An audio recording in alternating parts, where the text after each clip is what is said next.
Alexander had imagined countless times what it would be like to catch Emily, but he never expected that the woman who had escaped for a whole year would be found in a brothel. Emily! It wasn't me, it really wasn't me. Why won't you believe me? The blood on you, the dagger in your hand, all evidence. Emily, how can I believe you? He gripped her neck as his heart ached. That day, I was drugged. I don't know why my clothes were bloody, or why the dagger was in my hand.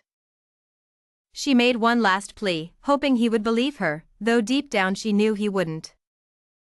Everyone knows Princess Emily is Richard's most beloved daughter. Drugged you? Who would dare? He laughed bitterly and pulled her harshly towards him. When they left Madame Rosie's place, Emily had fainted. She woke up in a dimly lit royal tomb. Do you want to know whose coffin this is?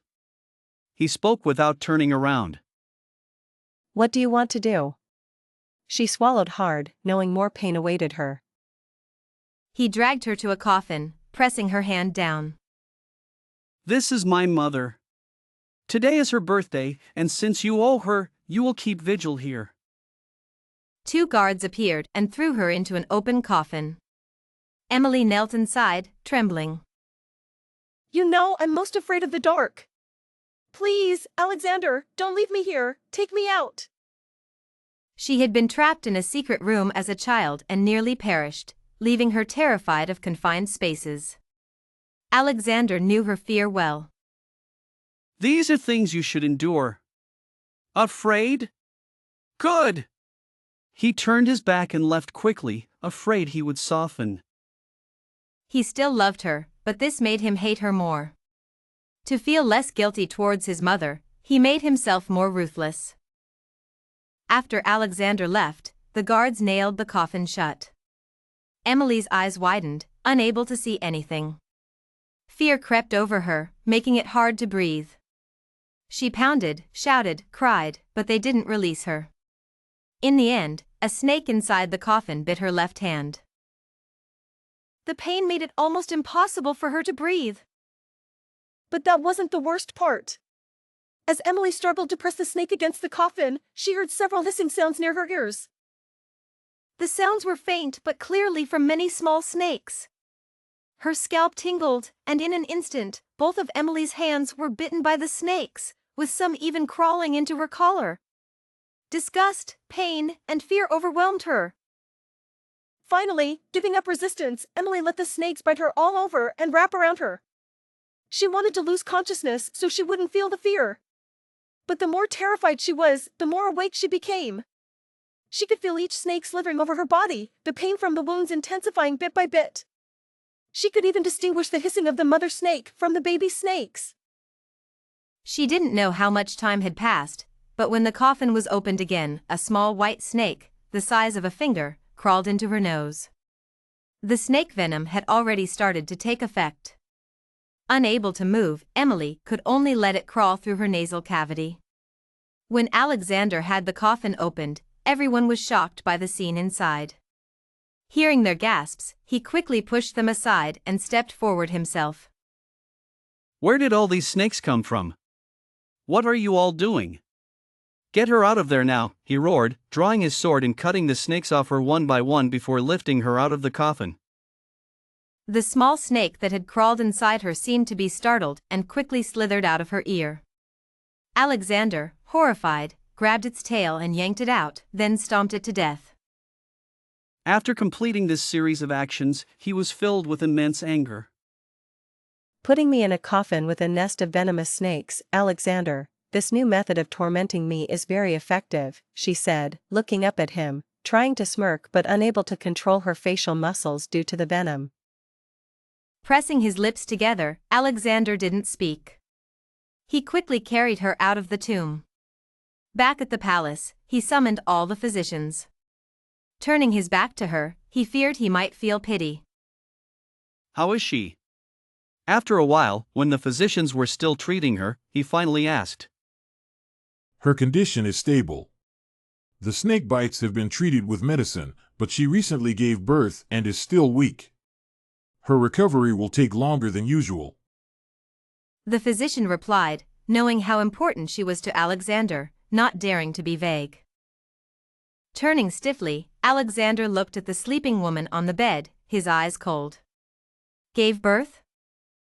Yes, while treating her, the female physician noticed fresh stretch marks on her body, indicating she gave birth about 2 months ago, the physician explained, seeing Alexander's expression change, and quickly retreated.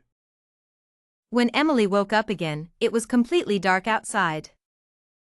Opening her eyes, the first thing she saw was Alexander's enlarged face. His face was filled with gloom. Seeing him like this, she couldn't help but shiver and shrink back into the corner. Grabbing her throat, Alexander felt like he was going mad. Tell me! Whose child is it? In the year you were away from me, whose child did you give birth to? Because he believed she had caused his mother's demise, Alexander gathered his old troops and obliterated her country, bringing suffering and end to her father, mother, and brothers. As a princess, I have seen all kinds of power struggles since childhood. I don't blame Alexander.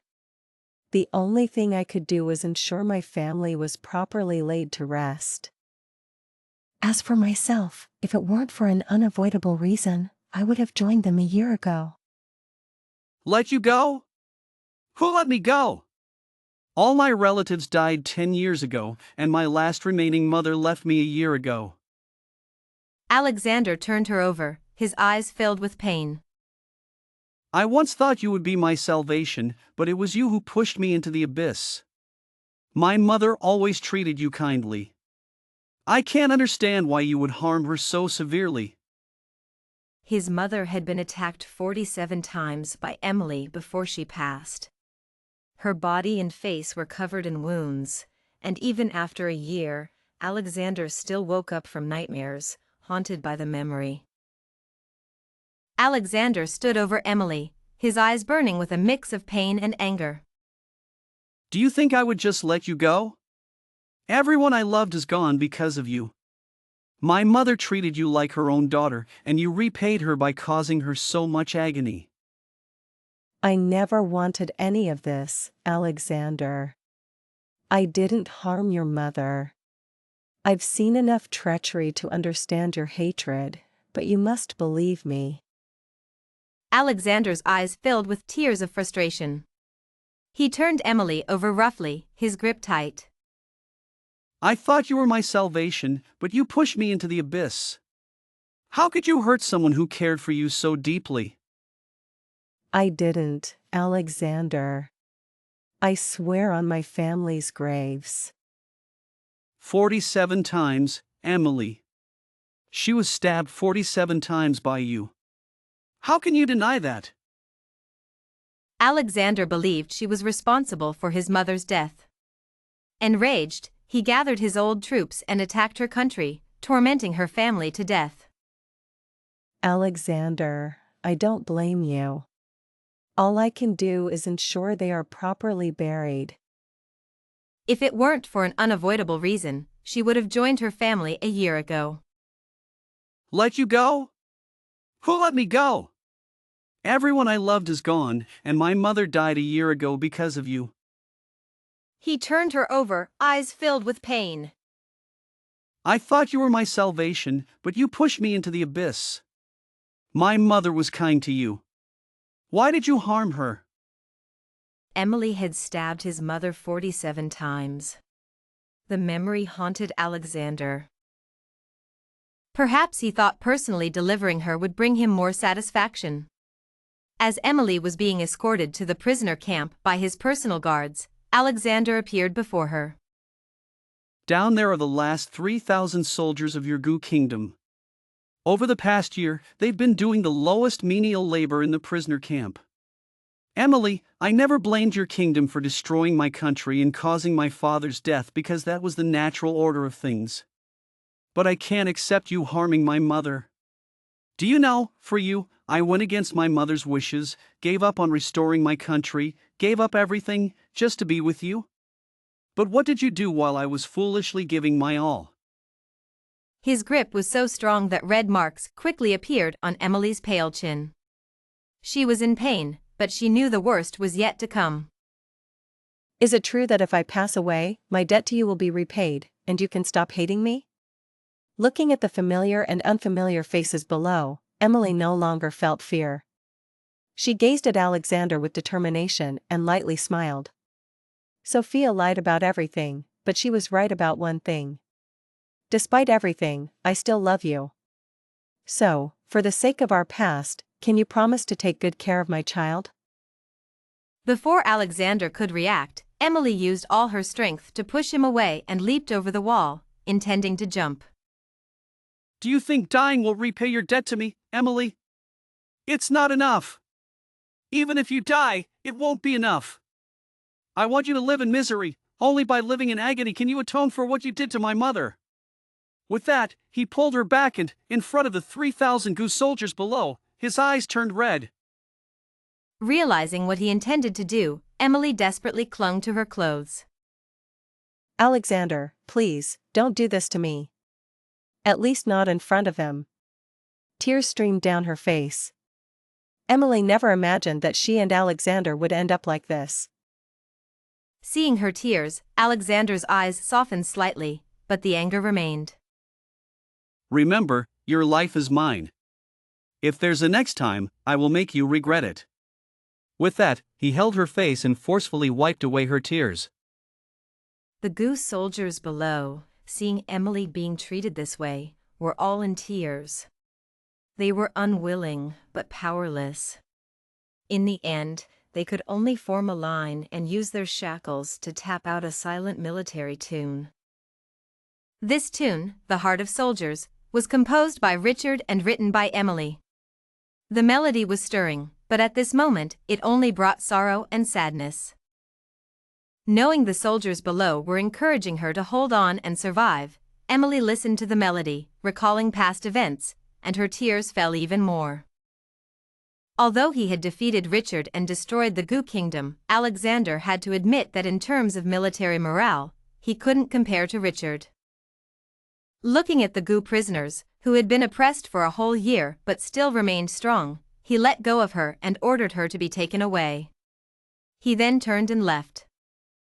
Back at the prisoner camp, because of Alexander's orders, she wasn't shackled. But she still had to do the same menial labor as the others. The soldiers saw her injuries hadn't healed, but she still worked alongside them. Their suppressed anger suddenly erupted. Besides surviving and waiting for an opportunity to escape to the border, we have no other options.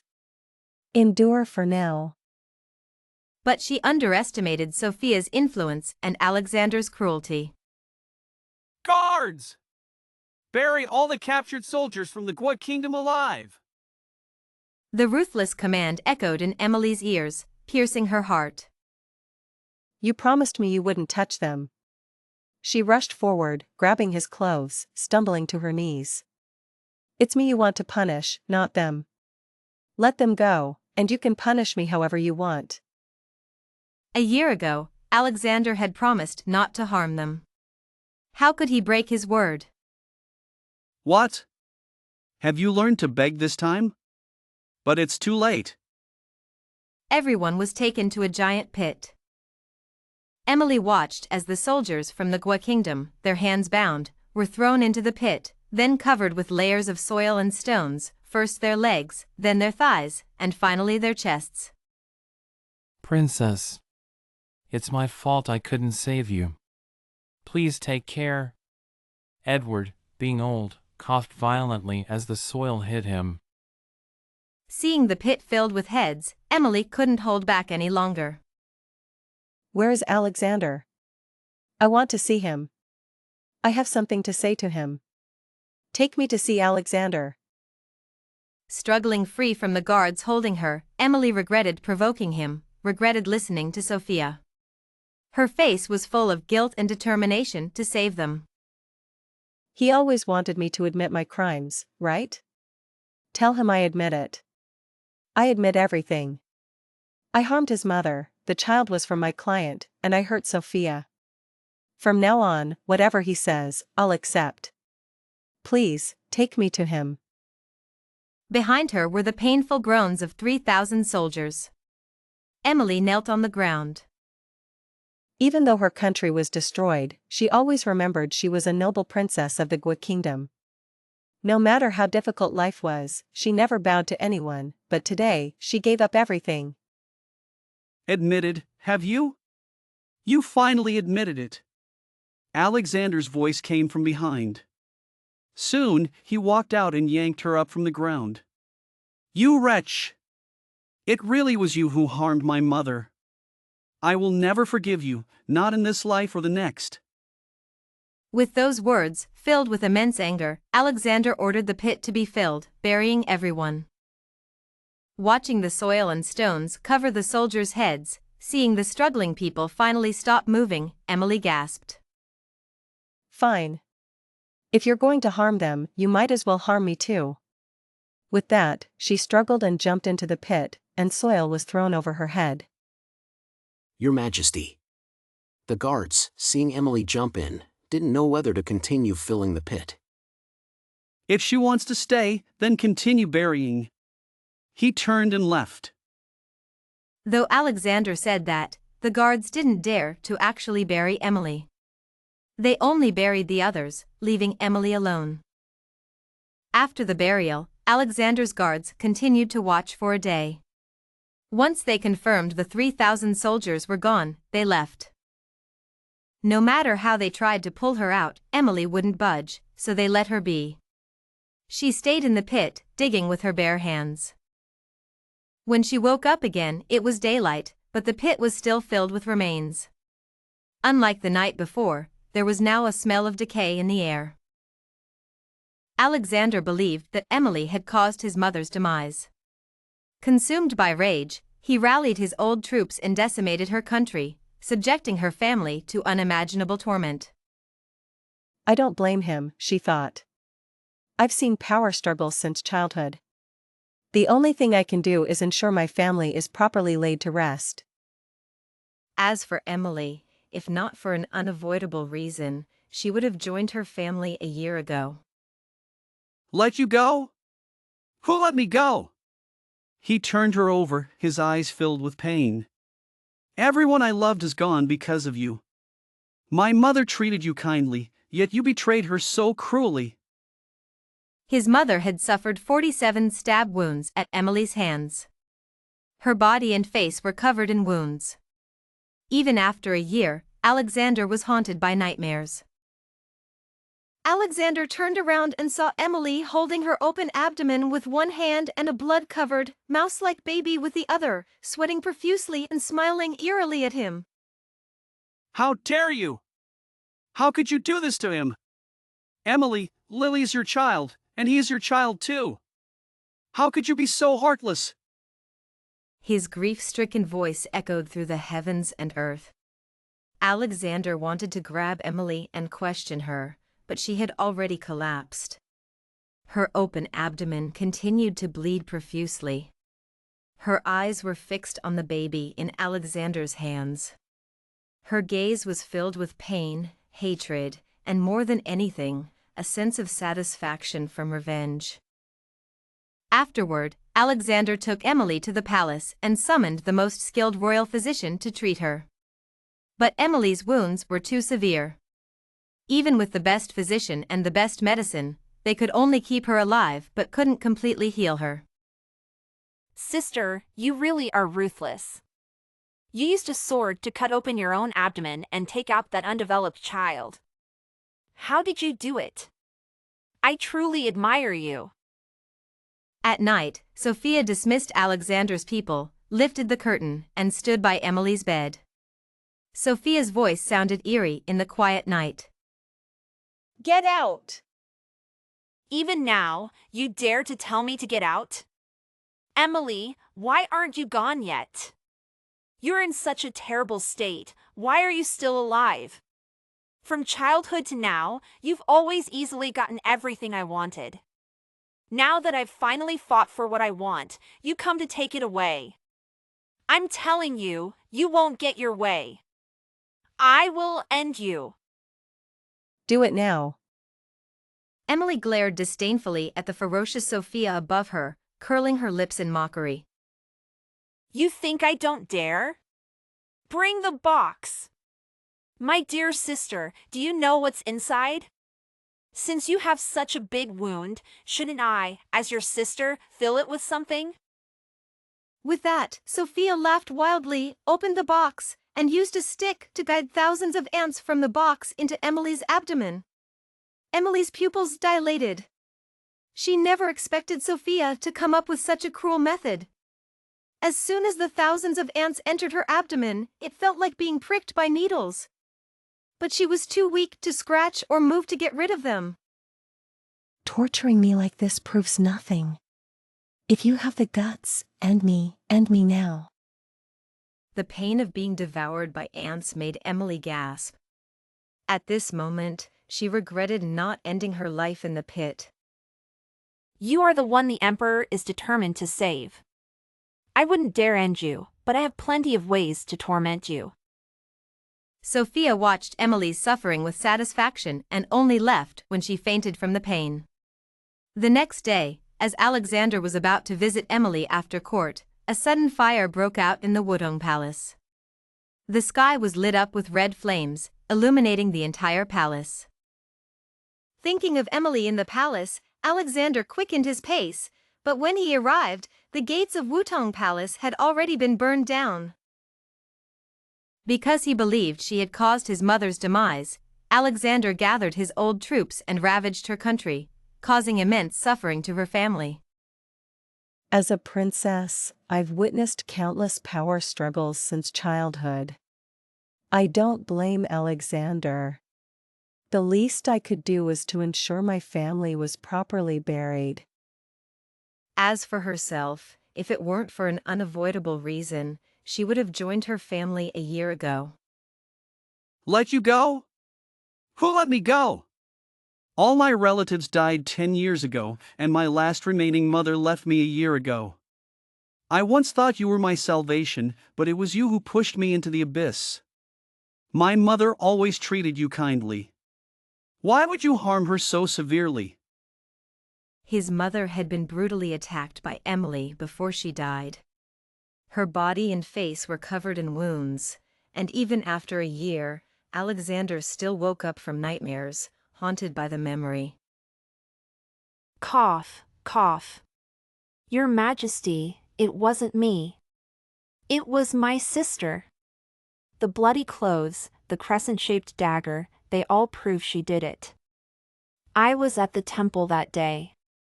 Call the monks to testify if you don't believe me. I never mentioned the dagger was crescent-shaped. How would you know if you weren't the culprit? Sophia, even now, you don't dare to admit it. Alexander realized all the evidence was orchestrated by Sophia. His anger surged. You dared to harm my mother. You will pay with your life. Guards, take her to the cold palace. Alexander searched everywhere for Emily, who had seemingly vanished. Emily is dead! Before the fire, I placed thousands of ants in her wound. She was already weakened from your treatment. I only hastened her demise. You caused her death, Alexander! Sophia had been subjected to severe punishment in the cold palace. Today marked the 10th day. You know the consequences of resisting. You stabbed my mother 47 times, I will stab you 47 times, over 37 days. This is your doing. What does she have that's so special? Why do you all like her? If I can't have you, neither can she. Even if you find her, can you be together after everything? Alexander's rage flared. He grabbed Sophia roughly. Isn't your punishment enough? Starting today, I'll use your method. I'll pour ants into your wounds so you can suffer like Emily did. Do you know where Richard's body ended up? I cooked him and fed him to Emily. Can you imagine her face when she realized she ate her father's flesh? It was so satisfying. What did you say? You wretch! I'll kill you. Overcome with rage, Alexander tightened his grip. He released her just before she suffocated. Killing you would be too easy. Pressing the dagger into her thigh, Alexander pushed hard. Sophia screamed in agony. You like cooking human flesh, don't you? Then I'll cut off your flesh and force you to eat it every day. He twisted the dagger and cut a piece of flesh from Sophia's thigh, tossing it to a nearby guard. Alexander, how can you do this to me? If it weren't for me, you wouldn't have your current position. I stabbed your mother 36 times, and she inflicted the final wound herself. Do you know why?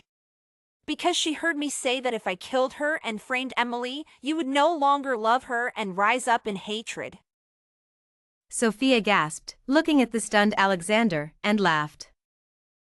You keep saying I killed your mother, but it was you, Alexander. If you hadn't fallen in love with Emily and planned to elope with her, your mother wouldn't have willingly died. You're lying. To escape the fact that you killed my mother, you'll say anything. From initial shock to understanding, Alexander felt relieved knowing his mother well enough not to be deceived. My mother wanted me to restore our country and be happy. She wouldn't have forced herself to die. You wonder why Emily got what you couldn't. It's because she's kinder and more compassionate than you. A woman like you isn't even fit to carry her shoes. Alexander had the guards torment Sophia with ants and forced her to consume her flesh daily. Meanwhile, he personally cared for Lily, even bringing her cradle to court sessions. The more he looked at Lily, the more she resembled him. Someone. Bring everyone from the Red House to the palace. Also, summon the midwife who delivered Emily's child. Regretting not realizing sooner that Lily resembled him, Alexander recalled Emily's desperate act and felt immense sorrow. Soon, the main figures from the Red House were brought before Alexander.